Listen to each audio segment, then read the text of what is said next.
विनाशकाले विपरीत बुद्धि, कट्टरपंथ की आग में झुलस रहे बांग्लादेश पर यह कहावत एकदम सटीक बैठती है। पड़ोसी मुल्क में न तो कोई सरकार है और न ही कानून व्यवस्था। अल्पसंख्यकों पर जुल्म की इंतहा हो रही है। इंसानियत दम तोड़ चुकी है। पाकिस्तान की राह पर चल रहे बांग्लादेश अपनी बर्बादी की स्क्रिप्ट लिख रहा है। 18 दिसंबर की रात हिंदू युवक दीपू चंद्र दास को सरेआम पीट पीट कर मार डाला गया। दरिंदों ने क्रूरता की सारी हदें पार कर दी। पुलिस प्रशासन मूक दर्शक बना रहा। पीड़ित परिवार को इंसाफ दिलाने की बजाय यूनुस सरकार उल्टा भारत पर ही दोष मढ़ रही है। शर्मनाक तो ये है कि एक कट्टरपंथी और जिहादी नेता उस्मान हादी की हत्या पर बांग्लादेश उबल रहा है, जबकि गरीब हिंदू के साथ हुई दरिंदगी पर खामोशी है। पड़ोसी मुल्क में हिंदुओं पर जारी अत्याचार और वहशीपन के खिलाफ भारत में गुस्सा फूट पड़ा है। आक्रोश की चिंगारी शहर शहर ज्वाला बनकर धधक रही है। विश्व हिंदू परिषद की अगुवाई में देश भर में विरोध प्रदर्शन किए गए। वीएचपी के कार्यकर्ताओं ने दिल्ली में बांग्लादेश हाईकमान के बाहर प्रदर्शन किया। इस दौरान लोगों में जबरदस्त गुस्सा देखने को मिला। मुंबई, कोलकाता, अहमदाबाद, भोपाल और जम्मू में भी रैलियां निकाली गई। दिल्ली में वीएचपी के मार्च में 5000 से ज़्यादा लोग शामिल हुए और बांग्लादेश के खिलाफ कड़े एक्शन की मांग की है। वीएचपी के महामंत्री सुरेंद्र गुप्ता ने कहा है कि अब हिंदू जाग चुका है, हर हाल में बांग्लादेश के हिंदू परिवारों की सुरक्षा करेंगे। ये सारा का सारा जो षड्यंत्र है, वो षड्यंत्र जो वहाँ की अवामी लीग की सरकार थी पहले, उनकी जो प्रधानमंत्री थी, उसने पहले भी बताया है कि वहाँ के एक टापू को जिस प्रकार से अमेरिका हथियाना चाहता है, और उसको हथियाने में बांग्लादेश का हिंदू समाज भी एक बहुत बड़ा उसके अंदर एक बाधा है। तो मुझे लगता है ये पूरा का पूरा अंतर्राष्ट्रीय षड्यंत्र है कि वहाँ से हिंदू पलायन करे, और हमारा मानना यह है कि हिंदू को पलायन नहीं करना चाहिए, अपनी ज़मीन बांट करके वहीं बांग्लादेश में रहना चाहिए। कैसे सहयोग कर रहे हैं वहाँ के हिंदुओं को? हम ऐसे सहयोग कर रहे हैं कि वहाँ से जो जैसे पाकिस्तान से आए हुए हिंदू शरणार्थी आज बड़ी संख्या में उनके कैंप दिल्ली के अंदर है, जिनका सारा उनका लालन पालन भरण पोषण शिक्षा स्वास्थ्य सब विश्व हिंदू परिषद के कार्यकर्ता करते हैं। किसी भी प्रकार की सहायता यदि बांग्लादेश के भी किसी हिंदू को ज़रूरत पड़ेगी तो हम हर प्रकार की सहायता करने के लिए तत्पर हैं। आइए आपको बताते हैं कि 18 दिसंबर की रात बांग्लादेश में क्या हुआ था। ईस्ट निंदा के झूठे आरोप में हिंदू युवक दीपू को फैक्ट्री से निकालकर पीट पीट कर मार डाला गया। इतने से ही दरिंदों का मन नहीं भरा। भीड़ ने उसके शव को नग्न करके पेड़ से लटकाकर आग लगा दी। हैवानियत का वीडियो देखकर लोगों की रूह कांप गई। ये वहशीपन की पराकाष्ठा थी। हत्यारों ने आरोप लगाया कि दीपू ने फेसबुक पर धार्मिक भावनाओं को ठेस पहुंचाने वाली टिप्पणी की, लेकिन शुरुआती जांच में इसका कोई सबूत नहीं मिला। कहा गया कि उसने फैक्ट्री में ईश निंदा की, लेकिन पुलिस जांच में इसके भी कोई सबूत नहीं मिले हैं। दीपू के परिवार के मुताबिक उस दिन फैक्ट्री के अंदर तनाव बढ़ गया। फैक्ट्री में दीपू फ्लोर मैनेजर से सुपरवाइजर बना था। दीपू के भाई के मुताबिक उसके प्रमोशन को लेकर सहकर्मियों से झगड़ा हुआ था। अगले दिन उसे नौकरी से निकाल दिया गया और उसके ऊपर धर्म का अपमान करने का आरोप लगा दिया गया। माफ़ी मांगने के बाद भी कर्मचारियों ने दीपू को नहीं छोड़ा। इस निंदा के आरोप में दीपू को पुलिस स्टेशन ले जाया गया, जहां से भीड़ उसे अगवा करके ले गई और फिर पीट पीट कर मार डाला गया। सवाल यह है कि उस वक्त पुलिस कहाँ थी? क्या पुलिस ने भीड़ को रोकने की कोशिश नहीं की? विलय न कराया जाए, लेकिन 1-2 लाख सशस्त्र सैनिक वहां भेजा जाना चाहिए और एक क्रांति होना चाहिए, और एक तरह से बांग्लादेश आईएसआई और पाकिस्तान के नियंत्रण में होकर पाकिस्तान जैसे अस्थिर है वैसे बांग्लादेश को भी अस्थिर वर्तमान का जो शासक है करना चाहता है। इसलिए वो सत्ता में रहने के काबिल नहीं है, उसको सत्ता से बेदखल किया जाना चाहिए, और जो अमन प्रिय मानवता शांति समझौता है उसके तहत काम करना चाहिए। लेकिन ये खुलेआम हत्या करवा रहा है। पेड़ों में बांधकर एक वहाँ जो बालक था उसकी भी हत्या करवाया। ये एक तरह से मानवीय संवेदनाओं के विपरीत है। इसलिए वहाँ का जो शासक है सत्ता में रहने लायक नहीं, उसको तत्काल वहाँ से हटाया जाए, और जो मानवता है उसके अनुसार वहाँ शासक होना चाहिए जो सबकी रक्षा सुरक्षा कर सके। लेकिन वर्ग विशेष समुदाय विशेष हिंदुओं को निशाना बनाया जा रहा है, ये जघन्य कृत्य है। इसलिए हिंदुओं को हथियार उठाना चाहिए और अपनी रक्षा में मुंहतोड़ जवाब दिया जाना चाहिए। पुलिस का कहना है कि अभी तक ईश निंदा के कोई सबूत नहीं मिले हैं। आपसी झगड़े में दीपू को मार डाला गया। कुछ आरोपियों को पुलिस ने पकड़ा है, लेकिन साजिश इतनी बड़ी है कि पुलिस सवालों के घेरे में है। बांग्लादेश की निर्वासित पूर्व प्रधानमंत्री शेख हसीना ने भी गुस्सा जाहिर किया है। शेख हसीना ने कहा है, दीपू दास पर झूठा इल्जाम लगाया गया। अभी तक ईश निंदा का कोई सबूत नहीं मिला। दीपू का बेरहमी से टॉर्चर किया गया, उसके पैर बांधकर आग में जला दिया गया। क्या ये इंसान है? लोगों ने देखा है कि ये कितने भयानक और घिनौने हैं। ये लोग बांग्लादेश में कहाँ से आए? शेख हसीना ने लिखा है कि मेरे पास पीड़ित परिवार को दिलासा देने के लिए शब्द नहीं है। मैं उनका दर्द समझती हूँ। 5 अगस्त 2024 को बांग्लादेश में तख्ता पलट हुआ था। कट्टरपंथियों के उग्र प्रदर्शन और हिंसा के बाद शेख हसीना को देश छोड़ना पड़ा था। तब से लेकर लगातार बांग्लादेश में हिंदू टारगेट पर हैं। अल्पसंख्यकों पर हमले हो रहे हैं। उनके घरों और प्रतिष्ठानों को जलाया जा रहा है। अब तक बांग्लादेश में 24 हिंदुओं की हत्या हुई है। 1.5 साल में बांग्लादेश में 1068 हमले हुए हैं। सबसे ज़्यादा खुलना में 295 घरों और दुकानों को जलाया गया है। रंगपुर में 219, मयम सिंह में 183 हमले हुए। हिंदू मंदिर और पूजा स्थल भी कट्टरपंथियों के निशाने पर है। सबसे ज़्यादा हमले अवामी लीग के समर्थकों पर हुए हैं। अल्पसंख्यक समूह ने अब तक 2000 से ज़्यादा हमलों की बात कही है। जाहिर है पड़ोसी मुल्क में हालत भयावह है। पाकिस्तान के इशारे पर कट्टरपंथी तांडव कर रहे हैं। हिंदू अल्पसंख्यकों को सुनने वाला कोई नहीं है।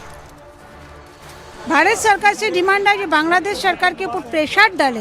ये बात नहीं है कि हम यहाँ के घुसपैठिया को भगा दें, तो ठीक है, वो भगा दीजिए, वो बात अलग है। लेकिन भारत सरकार को ऊपर है कि प्रेशर डाले। जैसे किस तरह के वो लोग बिजनेस बंद कर दे, कुछ भी कर दे। जैसे उस लोगों को लिखित वो लोगों से लीजिए कि हम सुरक्षित है, हमारा हिंदू सुरक्षित है, तब। लेकिन उसको बोलने से कुछ नहीं हो रहा है। पहले सरकार से भी यही चल रहा था। अभी देखेंगे दुर्गा पूजा में क्या हालत हो जाएगी। देखो, बांग्लादेश को होश में आना चाहिए और स्थिति ये निकलनी चाहिए। हमारी सीमा पर लगता हुआ है अत्याचार जो कर रहा है और जिंदा जलाया जा रहा है, मारा जा रहा है। अगर हम एकदम से एक्शन में आए तो बांग्लादेश को ठोक देंगे, समझा देंगे इसी तरह से। हमको समझाना आता है, भारत के लोग हैं, हम सनातन लोग हैं।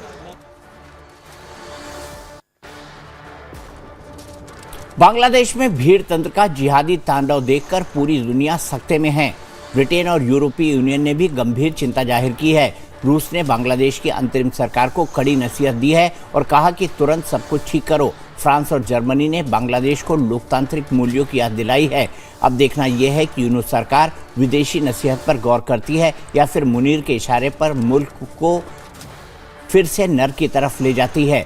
बांग्लादेश में जिस तरह से कट्टरपंथी हावी है वो बेहद खतरनाक है। पड़ोसी मुल्क के हालातों को लेकर भारत सरकार एक्शन पर है।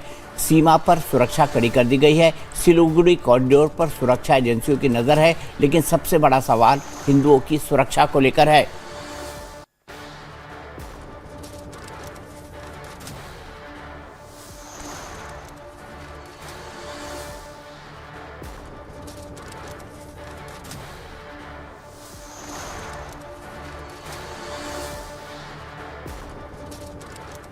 इसी पर बात करने के लिए मेरे साथ 3 खास मेहमान हैं। मेरे साथ मेजर समरपाल तूर है जो कि रक्षा विशेषज्ञ हैं। मेरे साथ दीपक बोरा है जो कि जाने माने राजनयिक हैं, एम्बेसडर हैं। इमदादुल्ला बाबू हैं मेरे साथ, पत्रकार हैं बांग्लादेश के, वो जुड़े हुए हैं। बाबू साहब, मुझे सबसे पहले ये बताइए, ये हो क्या रहा है बांग्लादेश में? आखिरकार दीपू चंद्र दास को जिस तरह से मारा गया, जिस तरह से उसे जलाया गया, ये तो कोई हैवान ही कर सकता है।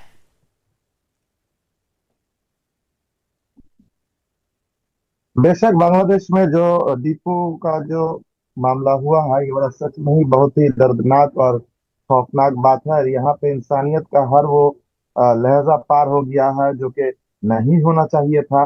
लेकिन हम लोग जो लॉ इन्फोर्समेंट एजेंसीज जो हमें बता रही हैं कि वहाँ पे दीपू एक्चुअली जो है उनका कुछ पर्सनल मैटर्स था उस कंपनी के सीनियर कुछ स्टाफ के साथ, और उस मैटर पे वो लोग जो है अफवाहें फैला दी कि दीपू जो है मतलब कि धर्म को लेके जो है कुछ गलत सलत बोले हैं या कुछ स्टेटस दिए हैं, और उसी पे मतलब के खौफनाक होके उसी पे जो है मतलब के उसी के जिद से जो है यहाँ पे कुछ लोग उसको जो है मॉब किया गया है, और मॉब के बाद जो है उसको हत्या किया गया है। और सिर्फ यही नहीं रुका गया है, यहाँ पे उसके बदन में गांच के साथ झुलाकर आग लगा दिया गया है, जो कि इंसानियत का हर लहजा को पार कर दिया है।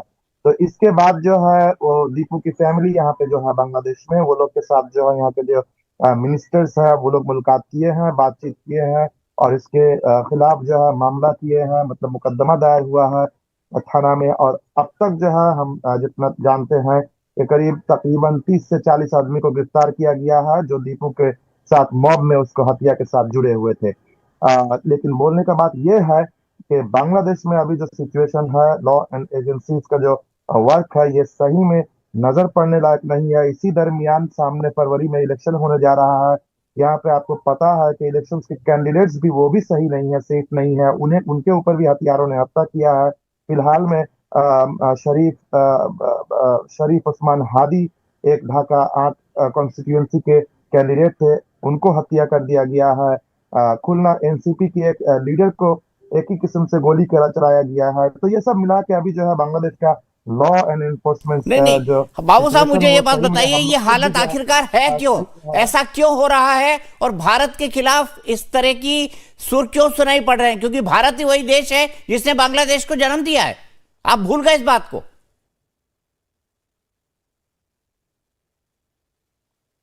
जी, बांग्लादेश को जन्म सिर्फ भारत अकेले नहीं दिया है। बांग्लादेश को जन्म देने में बांग्लादेश के भी 30 लाख शहीद का बलिदान है यहाँ पे। लेकिन 2 उसी लाख मुजीबर माँ बहन की रहमान इज्जत जिसने है यहाँ पे। बांग्लादेश अलग करवाया, आपने उसकी मूर्ति को पीट पीट कर तोड़ दिया। यह भी एक हकीकत है। आपने उनकी बेटी को निकाल दिया देश से, यह भी एक हकीकत है। भारत हमें 71 में बहुत सहयोग किया, इसके लिए हम लोग आभारी हैं। लेकिन अभी बांग्लादेश में जो सिचुएशन है, इसको भी आपको समझना होगा, क्योंकि पॉलिटिकल पार्टीज जो है वो लोग जो है इलेक्शन मूड में है, और यहाँ पे गवर्नमेंट जो है इलेक्शन अरेंजमेंट के मूड में है। आईन श्रृंखला मतलब कि लॉ एंड एनफोर्समेंट में जो लोग है वो लोग लॉ एंड एनफोर्समेंट का काम कर रहा है। लेकिन इसी के दरमियान यहाँ पे जो मतलब कि रेडिकलाइज्ड मतलब थिंकिंग जिन लोग हैं वो लोग जो है अपना अपना काम कर रहे हैं। तो सब कुछ मिलाकर असल में ये वाला सिचुएशन क्रिएट हुआ है, जो कि नियंत्रण करना जरूर यूनिट सरकार को चाहिए था, बहुत कड़ा हाथ से। वो हम लोग वैसे नहीं देख रहे हैं। फिर भी यहाँ का जो होम मिनिस्ट्री है वहां से बोला जा रहा है कि वो लोग इससे पहले ऑपरेशन लेवल हंट 1 फेज 1 किए थे, अभी वो लोग ऑपरेशन लेवल हंट फेज 2 कर रहे हैं। तो इसी फेज में जो है बहुत सारे जो है आतंकवादी जो है जो लोग ये सब काम कर रहे हैं उन लोग को गिरफ्तार किया जाएगा, ऐसा बात वो लोग बोल रहे हैं। क्या तो गवर्नमेंट की तरफ से यही बयान हम लोग को और हम लोग वही मतलब टेलीकास्ट कर रहे हैं। और ये सिचुएशन अभी जो है ये बहुत जल्दी बदल जाएगा, क्योंकि सामने इलेक्शन है। इलेक्शन के बाद यहाँ पे अमन आएगी, ऐसी हम लोग समझ रहे हैं। और भारत के खिलाफ जो मतलब के अभी को जो है जैसा जो है खटपट चल रहा है भारत के खिलाफ, इसके लिए लेकिन 2 मुल्क के ही आदमी दायी हैं। मतलब के दोनों के वजह से ऐसा हो रहा है, ये मानना है मेरा। क्योंकि बांग्लादेश में जब भारत के खिलाफ बात किया गया था, तब इंडिया में भी जो है असम में गुवाहाटी में बांग्लादेश की हाई कमीशन के ऊपर अटैक हुई। उसके बाद हादी जब कोई अटैक नहीं हुआ, खून हुए, कोई तब जो अटैक है नहीं यहाँ हुआ। पे बांग्लादेश में आपके यहाँ तो नहीं, पत्थर आपने पड़े हैं तो भारत की सही जो हाई एम्बेसी है उसके ऊपर, हाई कमीशन के ऊपर पत्थर पड़े हैं, काउंसलेट जनरल पे पत्थर पड़े हैं, घरों पर पत्थर पड़े हैं। और मेरे ख्याल से पता नहीं आपका परसेप्शन क्या होगा, हमको ये लगता है कि ये सब आसिम मुनीर के इशारे पर हो रहा है, क्योंकि आप लोग पाकिस्तान के हाथों की कठपुतली बन गए हैं। देखिए, कोई मुल्क चाहने से किसी का हाथ का कठपुतली नहीं बन सकता। यहाँ पे दीपक बोरा जी हैं, वो एक मतलब जाने माने जानू एक इन्वेस्टर है, वो बता सकेंगे ये सब बारे में। लेकिन बोलने का मतलब ये है कि असल में भारत के साथ खटपट का बहुत सारा कारण है, और वो सब कारण के अंदर सबसे बड़ा कारण है कि अवामी लीग के जो अवामी लीग सरकार के अमल में भारत के साथ बहुत अच्छा दोस्ती था। इसको अवामी लीग एंटी अवामी लीग जो लोग हैं वो लोग जो है सही से नहीं लेते हैं, और सही से नहीं लेते हैं इसीलिए वो लोग चाहते भी नहीं है भारत के साथ जो है दोस्ती बना रहे सही से। लेकिन यहाँ बोलने का मतलब है कि भारत हमारा ऐतिहासिक मतलब कि हिस्टोरिकल फ्रेंड है। इसको पूरा अवाम का सोच नहीं है ये कि भारत के साथ जो है हमारा दोस्ती नहीं रहना चाहिए। सिर्फ कुछ आदमी का ये सोच है कि भारत के साथ दोस्ती नहीं रहना चाहिए। वैसे जब हमारा रेफरेंडम हो जाएगा तब ये सब बात जरूर क्लियर होगा क्या यहाँ के बांग्लादेशी लोग क्या चाहते हैं। और दोनों मुल्क के जब सरकार बैठेंगे, जब दोनों मुल्क के सरकार जब बात करेंगे, तब ये संबंध जो हमें एक दूसरे को लेके चलना है ये वो लोग समझ सकेंगे, यहाँ के आवाम समझ सकेंगे। हम ये ठीक है, मानते हैं। एक दूसरे के साथ चलना है। दीपक बोरा जी, आज के हालात में क्या ये समझ पाएंगे बांग्लादेश के वो लोग जो पूरी तरह से कट्टरपंथी हो चुके हैं, पाकिस्तान के इशारे पर चल रहे हैं?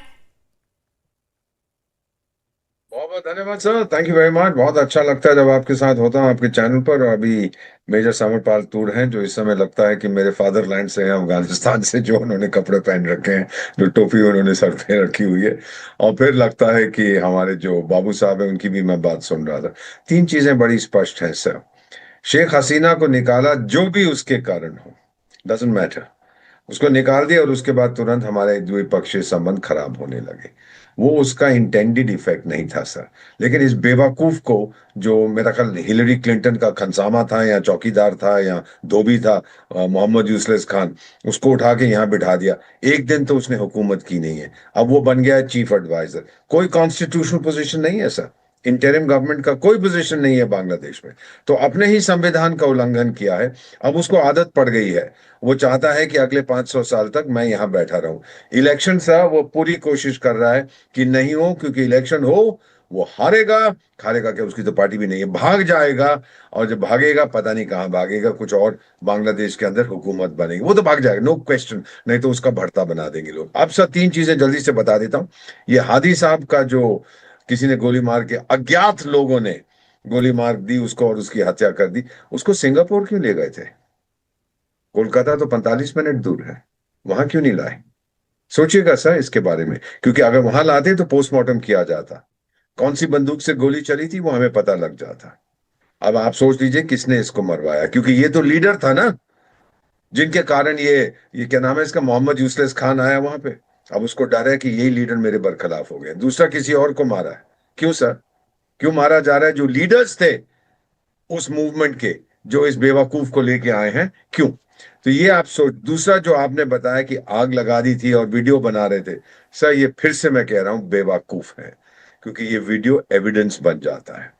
और अगर क्राइम्स अगेंस्ट ह्यूमैनिटी और जेनोसाइड के ऊपर जो माइनॉरिटीज पे हो रहा है, जो इसने शेख हसीना पर आरोप लगाए थे इस व्यक्ति ने, ये यूसुफ खान ने, यही इसके अगेंस्ट लगेंगे।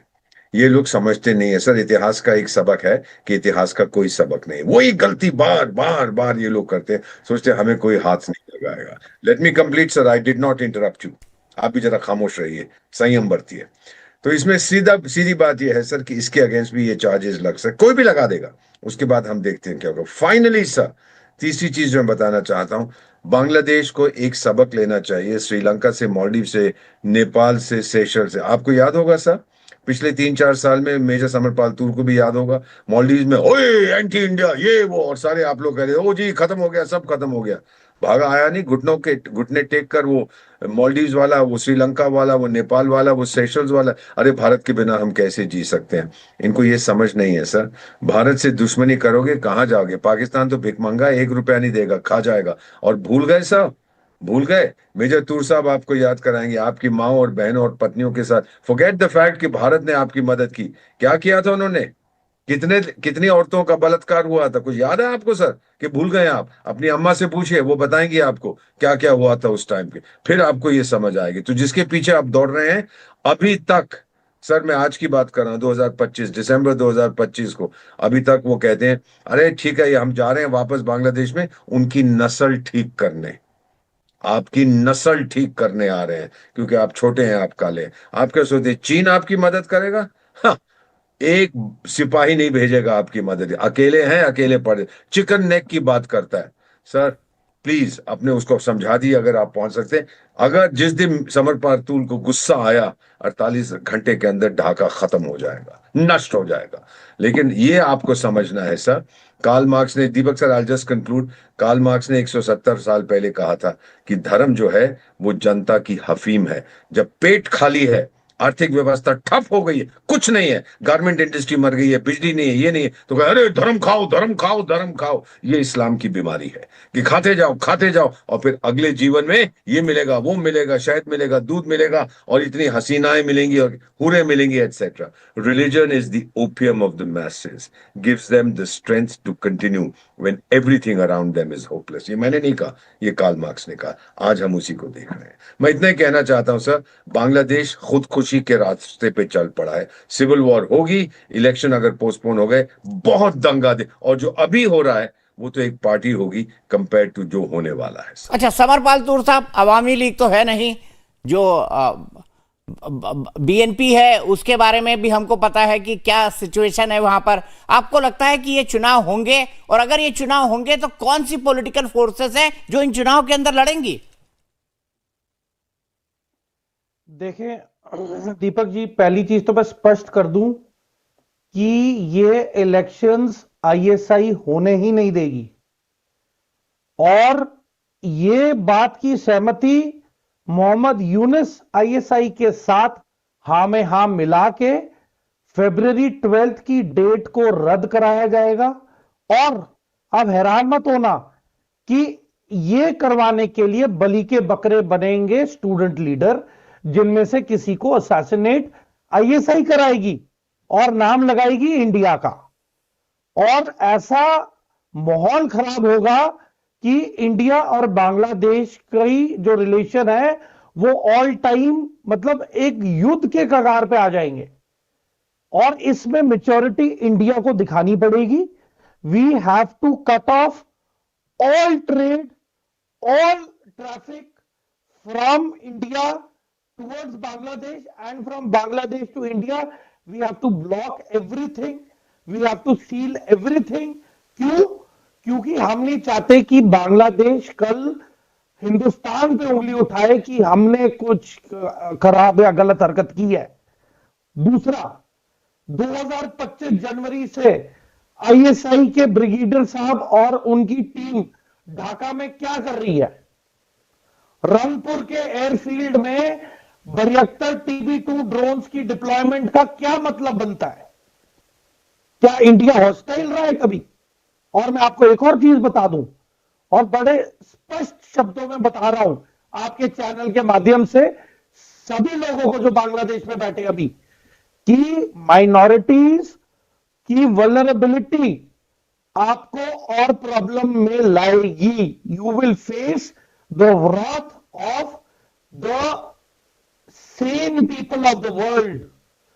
जो लोग इज्जत और मेहनत करने वाले लोग हैं उनका श्राप लगेगा। जिस तरीके से आपने एक बेबस इंसान को बांग्लादेश पुलिस ने हवाले कर दिया पब्लिक के बिना कोई सिक्योरिटी के, और बांग्लादेश पुलिस को पता था कि इसका अंजाम क्या होने वाला है, और उसके बाद इन्हें लगता है कि कैमरा के सामने आके बयान देना कि ब्लास्फेमी नहीं की है। अगर ब्लास्फेमी नहीं किया तो उसे प्रोटेक्शन क्यों नहीं दी, जब पता था कि पुलिस थाने के बाहर पूरे 200-300 लोग वेट कर रहे हैं इस इंसान को मारने के लिए? तो बांग्लादेश पुलिस का उतना ही हाथ इस मर्डर में। बांग्लादेश आर्मी एक स्पेक्टेटर बनी हुई है। आज शाम को मेरे एक बीएसएफ जवान को 2 गोलियां मारी है बांग्लादेश गार्ड ने, और वो अभी हॉस्पिटल में एडमिट है। तो देखिए, हमें मजबूर ना करें। अगर हमें ऑन ग्राउंड आना पड़ा तो फिर हमें रोकना बहुत मुश्किल होगा। हम हाथ जोड़ के विनती कर रहे हैं, we do not want war, we do not want conflict, पर अगर आप हम पे थोपेंगे तो आपको आपकी रिक्वायरमेंट और आपकी डिमांड दी जाएगी, और हम बांग्लादेश को कुछ नहीं बोलेंगे। ये बोला जाएगा वेस्टर्न फ्रंट पे, वेस्टर्न फ्रंट पे जवाब दिया जाएगा। बांग्लादेश को हम कुछ नहीं बोलने वाले हैं। जो भी हरकत होगी, ठीक है, वहां अफगानिस्तान अपनी तरफ से हरकत करेगा और हिंदुस्तान अपनी तरफ से वेस्टर्न फ्रंट पे हरकत करेगा। Bangladesh will not be touched. ठीक है मेजर समरपाल तूर, आपके गुस्सा जायज है, आपके गुस्से को मैं समझता हूं, और इतना गुस्सा मेरे अंदर भी मौजूद है, दीपक वोरा जी के भी अंदर मौजूद है। जिस तरह से वहां पर मासूमों के ऊपर अत्याचार हो रहे हैं, ईश नंदा का आरोप लगाकर जिस तरह से दीपू दास को जला दिया गया। आप तमाम लोग हमसे जुड़े, बाबू साहब खासतौर से आपका बहुत बहुत शुक्रिया बांग्लादेश से हमसे जुड़ने के लिए। दीपक वोरा जी आपका, और मेजर समरपाल तूर जी आपका बहुत बहुत शुक्रिया।